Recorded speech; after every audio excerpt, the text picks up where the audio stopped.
সমস্ত ত্রিপুরাবাসীকে শুভ মহালয়ার অনেক অনেক শুভেচ্ছা। আজকের এই দিনে অশুভ শক্তির নাশ এবং শুভ শক্তির উত্থান, মা দুর্গার স্তুতি আমরা পঞ্চমী থেকে করব। আর এই মহালয়া থেকে আমাদের সমাজ ব্যবস্থার মধ্যে এক সুন্দর মনোরম সাকারাত্মক উৎসাহবর্ধক উৎসবের মহল, সেটা আমাদেরকে উৎসাহিত করে এবং এই দিনটি থেকে আমাদের মনের মধ্যে সেই দুর্গাপূজার অষ্টমীর অঞ্জলি, নবমীর সুন্দর মানসিকতা,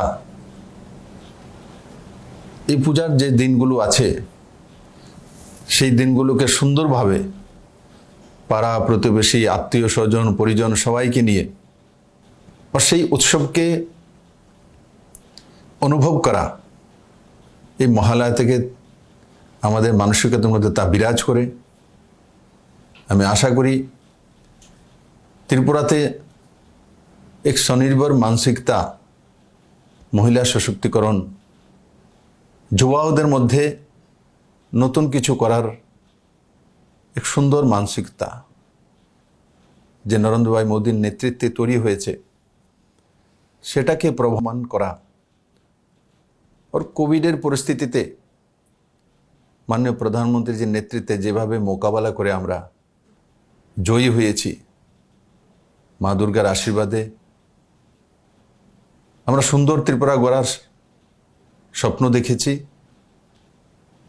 অনেকাংশে আমরা সেটা শুরু করেছি, কিন্তু সেগুলো সমস্ত প্যারামিটার হয়ে গেছে আমি এটা বলবো না।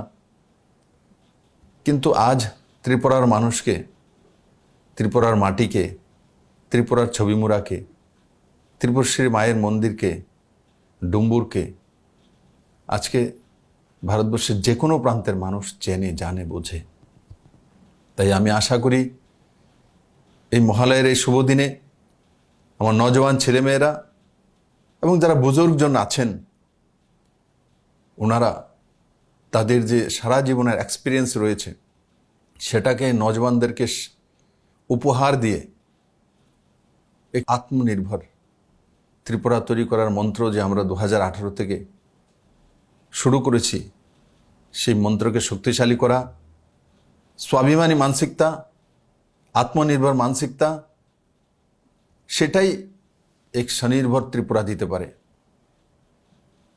আমি আশা করি মহালয়া থেকে শুরু করে দশমী পর্যন্ত এই দিনগুলোতে আমরা সকারাত্মকভাবে নিজের জীবনকে প্রস্তুত করব এবং আগামী দিনও যাতে সেই মানসিকতায় আমরা জীবনকে প্রবাহিত করতে পারি, সেই দিকে আমরা সবাই মিলে একসঙ্গে এক মানসিকতা কাজ করব। আবারও আমি সমস্ত ত্রিপুরাবাসীকে শুভ মহালয়ার অনেক অনেক শুভেচ্ছা জানাই। ভালো থাকবেন, সুস্থ থাকবেন আর অন্যকেও ভালো থাকার জন্য সাহায্য করবেন। ধন্যবাদ, খুব ভালো থাকুন।